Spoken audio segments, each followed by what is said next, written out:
4 حاجات لازم تعملهم لو هو بيراقبك من بعيد وتحس إن هو عنده شبه نية للرجوع. أولًا حسّسه إنك اتغيّرت، لإن ده على مستوى الsubconscious mind عنده من جواه هيبدأ يحس لاواعيًا إن أنت بقيت أحسن لمّا هو بقى مش موجود في حياتك، فيحس نَفْسه حتى لو هو اللي ساب، هيلاقي نَفْسه إن هو اللي اتساب أثناء ما هو أصلًا نِفْسه يرجع أو إن هو بيقرر في قرار رجوع، تمام؟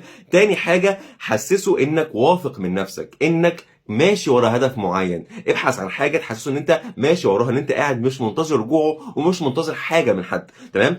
تالت حاجه ابدا تخليك غامض، ما تبقاش ثابت على مثلا لو بتنزل ستوريز مثلا رومانسيه، نزل رومانسيه، نزل حزين، نزل مثلا مثير، نزل حاجات ليها علاقه باي حاجه تانية، ما تبقاش ثابت على شيء معين، خلي فيه شيء من الغموض الغموض ايه؟ من الغموض بيجتاحك، لان انت بتكون قدامه الشخص الغامض. احنا بنحب الشخص الغامض، ما بنحبش الشخص اللي يكون سهل معانا او واضح على حاجه واحده، تمام.